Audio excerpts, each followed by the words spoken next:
Hello everyone, good morning to all of you. Welcome to logic Pathshala. आज के इस video में हम कवर करेंगे 15 अप्रैल के इम्पॉर्टेंट करंट अफेयर्स के क्वेश्चंस। फ्रेंड, इस वीडियो का जो पीडीएफ है वो आप लोगों को टेलीग्राम पे मिल जाएगा, जिसका कि लिंक आपको डिस्क्रिप्शन बॉक्स में दिया गया है।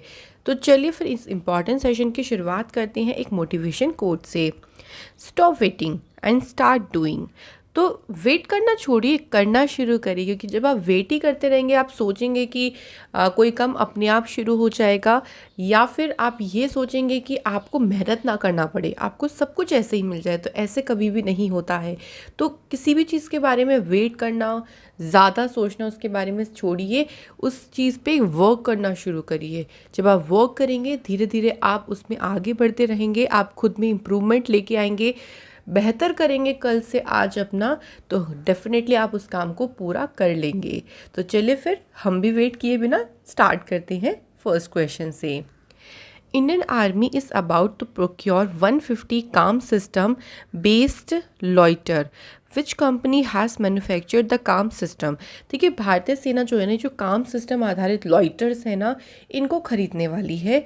ये काम सिस्टम का जो निर्माण है, जो मैन्युफैक्चर, इसको कौन सी कंट्री ने किया है। सही आंसर हो जाएगा यहाँ पे Israel is the right answer. तो इस सिस्टम को डेवलप किया गया है इज़राइल के द्वारा। अच्छा, इस सिस्टम से फ़ायदा क्या होगा इसके बारे में अगर हम बात करें, तो अगर इस सिस्टम को एक बार फायर कर दिया तो ये कुछ टाइम एयर में रहेगा, उसके बाद सर्टेन पीरियड ऑफ टाइम के लिए ये हवा में रह सकता है, और अपना इसमें एक एक्सप्लोसिव पेलोड है, उसके साथ ये अपने टारगेट को डिस्ट्रॉय करने के लिए इसको फर्दर गाइड किया जा सकता है। कि पहले कुछ टाइम हवा में रहा, उसके बाद आप इसको गाइड कर दोगे कि आपको ये टारगेट नष्ट करना है, तो उसके बाद उस टारगेट को जाके डिस्ट्रॉय कर सकता है। बिल्कुल सेम इसी के तरह एक सिस्टम है ज़ाला KYB।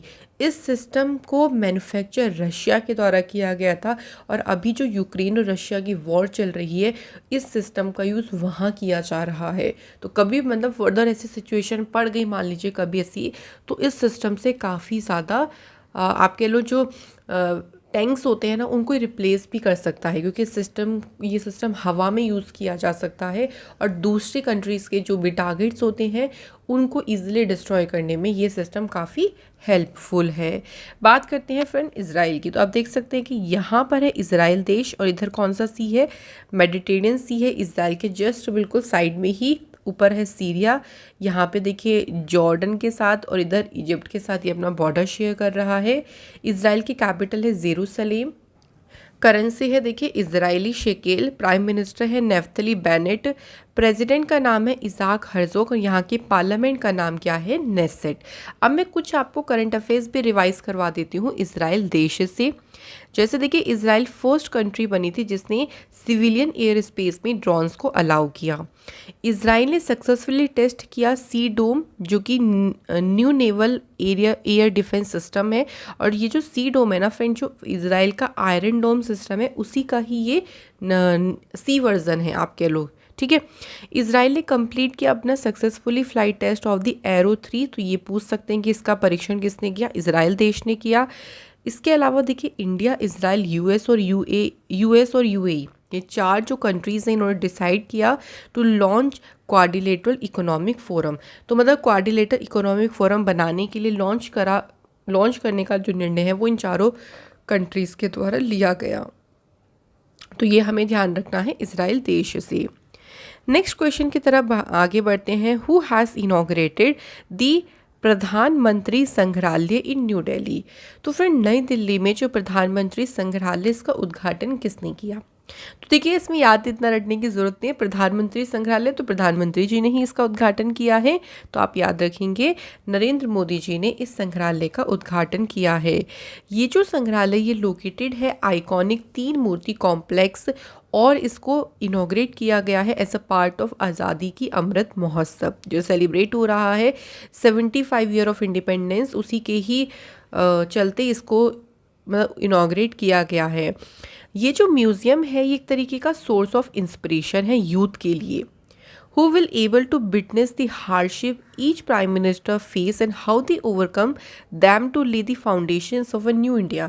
कि हर एक जो प्राइम मिनिस्टर रहे हैं ना, उनके सामने क्या क्या चैलेंजेस, क्या क्या कठिनाई आई हैं, वो इस सब के बारे में देख सकते हैं। और एक नए भारत को बनाने के लिए उन्होंने किस तरीके से उसकी नींव रखी है, उन्होंने कैसे इसको पार किया, ये जो म्यूज़ियम है वो सब इन सभी चीज़ों को शोकेश करेगा।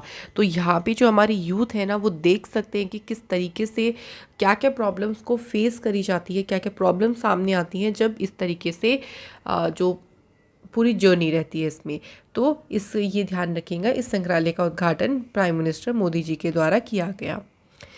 अभी मैंने आप लोगों को रिसेंट बताया था कि अमृत समागम इसको इनॉग्रेट किया गया, किसके द्वारा? Union home minister Amit Shah ji के द्वारा। प्राइम मिनिस्टर मोदी जी ने वर्चुअली एड्रेस किया 14th foundation day of Umiya माता टेम्पल।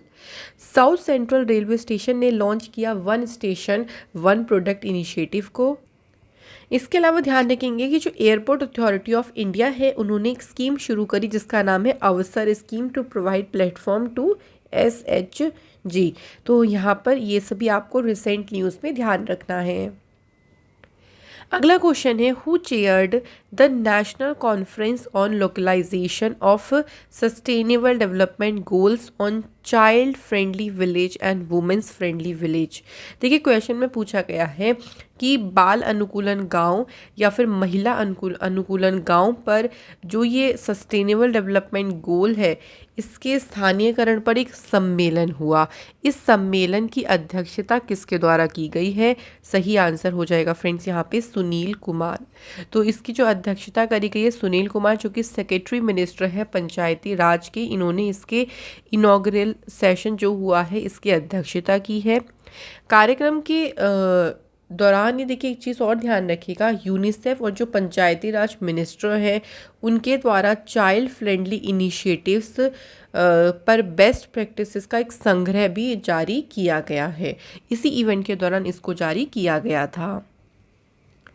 अगला क्वेश्चन है, which Indian institute of technology is celebrating the 10th edition of research scholars festival from 25 March to 25 April.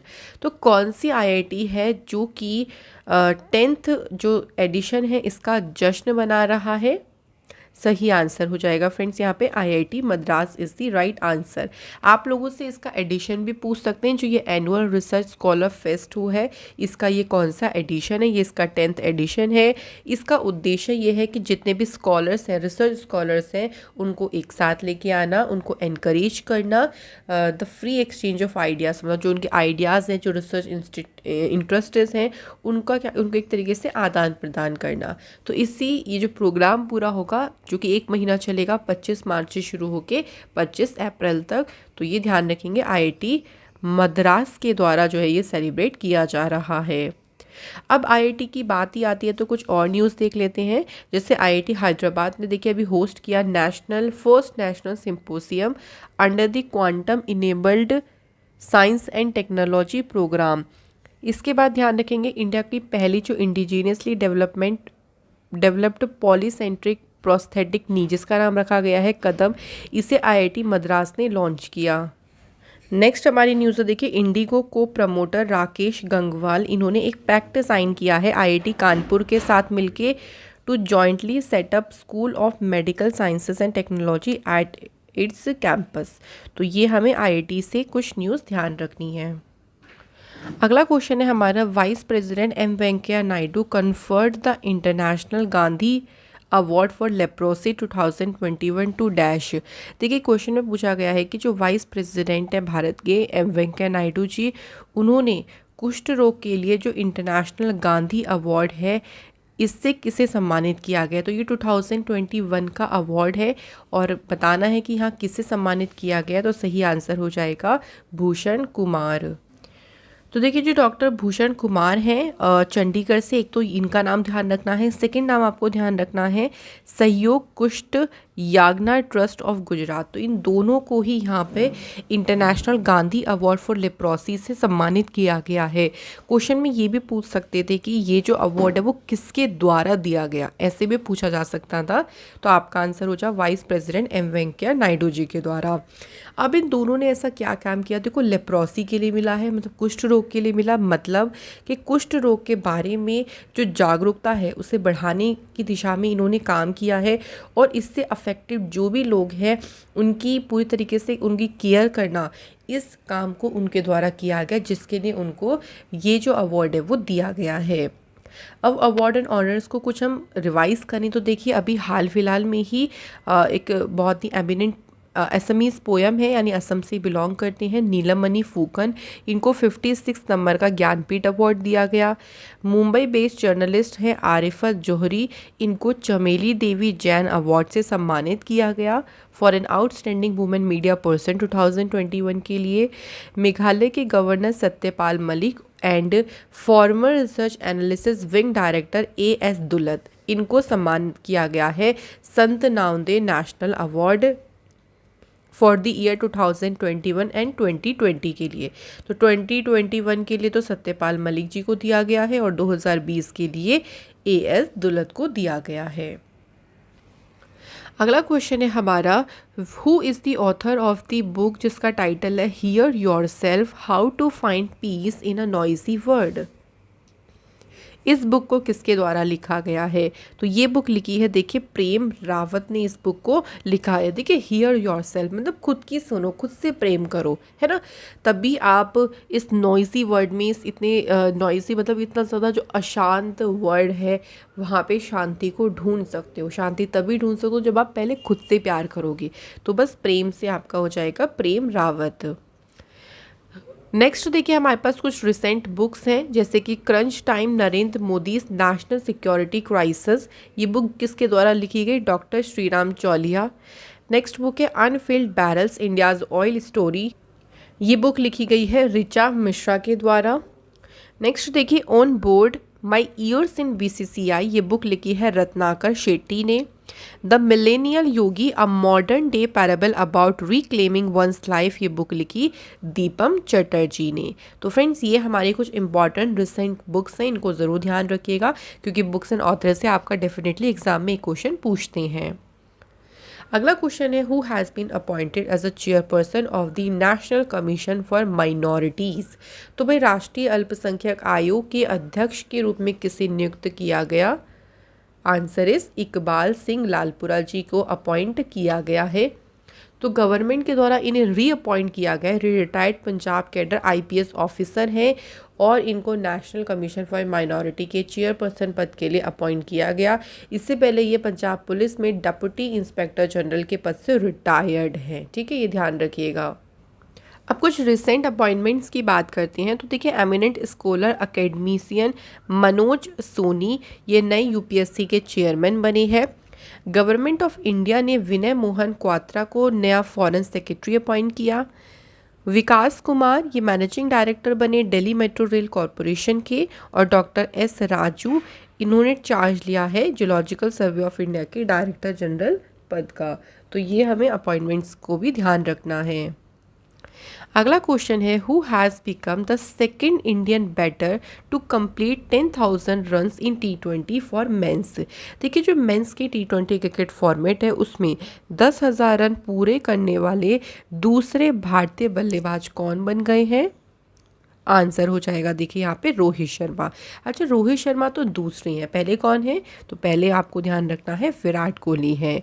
तो ये achievement उन्होंने हासिल करी, अभी पंजाब किंग्स के अगेंस्ट उनका मैच हुआ था पुणे में, वहीं उसी मैच के दौरान ये माइलस्टोन उन्होंने अचीव किया। और रोहित शर्मा को ध्यान रखेंगे also became the 7th batsman overall, कि अगर हम ओवरऑल बात करें सभी में तो 7th है नंबर पे है, 7th बैट्समैन है जिन्होंने 10,000 रन कंप्लीट करे हैं T20 में। लेकिन हम खाली इंडियंस में बात करेंगे तो ये दूसरे भारतीय हैं। फर्स्ट नंबर पे है विराट कोहली, इन्होंने 2021 में ही अपने 10,000 रन को कंप्लीट कर लिया था। अगला क्वेश्चन है who won the prestigious Reykjavik Open chess tournament in April 2022। तो अभी जो हाल ही में जो टूर्नामेंट हुआ है, किसने जीता है? सही आंसर हो जाएगा आर प्रज्ञानंद ने इस टाइटल को जीता है और 16 ईयर ओल्ड हैं जिन्होंने ग्रैंड मास्टर डी गुकेश को इस टूर्नामेंट में डिफीट किया। और इनका ध्यान रखेंगे 2016 में ये यंगेस्ट इंटरनेशनल मास्टर बने थे at the age of 10 years 10 months and 19 days. ठीक है, तो R Praggnanandhaa is the right answer. इसके अलावा देखिए हमारे पास एक और स्पोर्ट्स न्यूज़ है जिसमें है कि which team von FIH junior women's hockey world cup 2022। तो देखिए FIH की जो ये जूनियर महिला हॉकी विश्व कप हुआ है, ये किस टीम ने इसको जीता है? तो सही आंसर यहाँ पे हो जाएगा नीदरलैंड। अच्छा, नीदरलैंड ने तो ये जीता है, नीदरलैंड का ये 4th टाइटल है और इसमें नीदरलैंड ने जर्मनी को डिफीट किया। तो पहले नंबर पे कौन रहा? नीदरलैंड। सेकेंड नंबर पे रहा जर्मनी। उसके बाद तीसरे नंबर पे रहा इंग्लैंड। तो इंग्लैंड ने इसमें ब्रॉन्ज मेडल हासिल किया after defeating India in the shoot out. तो शूट आउट में इन्होंने इंडिया को डिफीट करके ब्रॉन्ज मेडल जीता। बात करते हैं जो वुमेंस हॉकी वर्ल्ड कप हुआ है, इसका कौन सा एडिशन हुआ है? तो ये भी हमें ध्यान रखना है, ये इसका 10th एडिशन हुआ है। तो ये सब इम्पॉर्टेंट पॉइंट्स होते हैं जो मैं आप लोगों को यहाँ पे बता देती हूँ कि आप लोगों को सिर्फ इम्पॉर्टेंट पॉइंट्स में जो जो पढ़ना है। कुछ स्पोर्ट्स न्यूज़ को रिवाइज करें तो देखिए पहला जो खेलो India ranking women archery tournament हुआ, इसको ये कहाँ पे होगा? जमशेदपुर में। इसके बाद देखिए रविचंद्रन अश्विन ये पहले प्लेयर बने to get retired out in the IPL history. Next हमारा है फॉर्मूला 1 जो ऑस्ट्रेलियन ग्रैंड प्रिक्स हुई, ये किसने जीती? चार्ल्स लेक्लर्क ने। और जो सऊदी अरेबियन ग्रैंड प्रिक्स हुई थी, ये किसने जीती है? मैक्स वर्स्टैपिन ने। इसके अलावा देखिए मियामी ओपन जो टेनिस टूर्नामेंट हुआ, ये टाइटल जीता है ईगा स्विएटेक ने जो कि है पोलैंड की प्लेयर। तो ये कुछ स्पोर्ट्स न्यूज़ को हमें ध्यान रखना है। तो आज की न्यूज़ हमारी यहाँ पे हो जाती हैं। चलिए अब रिवाइज करते हैं। सबसे पहला क्वेश्चन देखिए which country semiconductor industry association has sign an MOU with India electronics and semiconductor association. तो ये जो कंपनी है ना, ये जो सेमीकंडक्टर इंडस्ट्री है, ये USA की है जिसने इंडिया के सेमीकंडक्टर एसोसिएशन के साथ एक MOU साइन किया। Which country became the first country जिन्होंने एनिमल्स के लिए वाइल्ड एनिमल्स के लीगल राइट्स देने वाला दुनिया का पहला देश जो बना है वो है इक्वाडोर। नेक्स्ट क्वेश्चन है हु अमंग द फॉलोइंग जिसने इनॉग्रेट किया था Amrit Samagam a conference of tourism and culture ministers of the country. सही आंसर यहाँ पे हो जाएगा देखिए Amit Shah is the right answer. कौन से IIT ने होस्ट किया है first national symposium under the quantum enabled science and technology programme? तो ये मैंने अभी रिवीजन में भी देखिए आपको बताया था, अगर आपको याद हो तो IIT हैदराबाद हो जाएगा। कौन सा एयरपोर्ट है जो कि सबसे बिजिएस्ट एयरपोर्ट रहा as per the airport council international world list के अकॉर्डिंग? तो ये है USA का Hartsfield Jackson Atlanta international airport. और जो देखिए टॉप 5 बिजिएस्ट एयरपोर्ट है ना, वो इस लिस्ट के अकॉर्डिंग सभी कहाँ पर है? यूनाइटेड स्टेट्स में। Which city has been recognized as the 2021 tree city of the world? सही आंसर देखिए यहाँ पे हो जाएगा मुंबई। तो आप इस क्वेश्चन में काफ़ी कंफ्यूज इसलिए रहे क्योंकि हैदराबाद भी है। तो मैंने आपको बताया था कि हैदराबाद के बाद जो दूसरा शहर है जिसको रिकॉग्नाइज किया गया है जो tree city of the world के लिए, तो वो मुंबई है। तो ये आपको ध्यान रखना है। इसके बाद देखिए विच स्टेट गवर्नमेंट जिन्होंने एक पोर्टल को लॉन्च किया है to redress grievance regarding crop insurance. तो ये जो पोर्टल है इसे हरियाणा की सरकार ने लॉन्च किया। कौन सा स्टेट या यूटी की गवर्नमेंट है जिन्होंने एक मोबाइल एप्लीकेशन जन निगरानी को लॉन्च किया है? आंसर हो जाएगा जम्मू कश्मीर। कौन से दिन को मार्क किया जाता है हर साल ऐसा सियाचिन डे के तौर पे? तो सही आंसर देखिए हो जाएगा 13 अप्रैल। और इसके लिए एक मिशन चलाया गया था जिसका नाम था ऑपरेशन मेघदूत। अगला क्वेश्चन है हमारा who among the following has won the EY entrepreneur of the year award 2021? The right answer is Falguni Nair. और फाल्गुनी नायर देखिए CEO है कौन सी कंपनी की? तो ध्यान रखेंगे नायका कंपनी की। इसके देखिए बात देखिए, who has been appointed as a brand ambassador of लियोट फॉर ईस्टर्न इंडियन मार्केट्स। तो इसके लिए जो ब्रांड एम्बेसडर बनाए गए हैं सौरव गांगुली को बनाया गया है। तो ये थे फ्रेंड्स हमारे क्वेश्चंस। कल फिर आप लोगों ने पूछा था कि जो हैप्पीनेस रिपोर्ट है ना, इसमें जो टॉप कंट्री रही वो है फिनलैंड, और भारत की जो इसमें रैंक थी वो थी 136 नंबर की। सेकंड था कि लक्ष्य सेन जो है इनकी मेन सिंगल बैडमिंटन में रैंकिंग क्या है, तो ये 9th प्लेस पे हैं। तो आप सभी ने बिल्कुल सही आंसर करे हैं। थैंक यू सो मच कि आप कमेंट करते हैं उसके लिए। तो आज के कमेंट है प्रदीप दास एंड ललिता सैनी। तो आपने ललिता सैनी जी आपने बहुत टाइम बाद कमेंट किया, बट कोई बात नहीं, देख के अच्छा लगा आपका कमेंट। तो आप सभी भी इसी तरीके से कमेंट ज़रूर करें। आज का हमारा क्वेश्चन पहला, अ बुक टाइटल जिसका टाइटल है ऑपरेशन खात्मा। इस बुक को has been released which is authored bye, मतलब इस बुक को लिखा किसके द्वारा गया है, सिंपली हमें ये बताना है। सेकंड क्वेश्चन है कि which state launched Gram 1 under which government facilities will be granted to the rural people. मतलब इसके तहत क्या होगा कि जो ग्रामीण लोग हैं ना उनको सरकारी सुविधाएं दी जाएंगी। तो ये हमें बताना है कि किसके द्वारा लॉन्च किया गया है। तो फ्रेंड्स ये थी हमारी आज की क्लास। मैं आज भी आशा करती हूँ कि आपको जितने भी कॉन्सेप्ट यहाँ बताए गए हैं अच्छे से आपको क्लियर हो गए होंगे, और आपकी तैयारी बहुत अच्छी चल रही होगी, क्योंकि काफ़ी सारे एग्ज़ाम जो है वो कंटिन्यू चल रही हैं, और करंट अफेयर का सेशन काफ़ी इंपॉर्टेंट होता है एग्ज़ाम में मार्क्स को गेन करने के लिए। तो इसलिए थोड़ा सा इसकी ओर ज़रूर ध्यान दें आप लोग। और हाँ, आप करंट अफेयर्स अगर डेली फॉलो करते हैं तो आप वीकली और मंथली भी फॉलो करें, क्योंकि उससे क्या होता है ना, आपका रिवीजन होता रहता है। क्योंकि अगर हम डेली डेली पढ़ेंगे तो हम पिछला भूलते चले जाएंगे। तो कोशिश हमारी ये रहती है कि आप पिछला ना भूलें, कंटिन्यू आप उसको भी साथ में लेके चलते रहें। तो चलिए आप लोगों से मिलेंगे अनदर वीडियो में। Thank you so much for watching this video.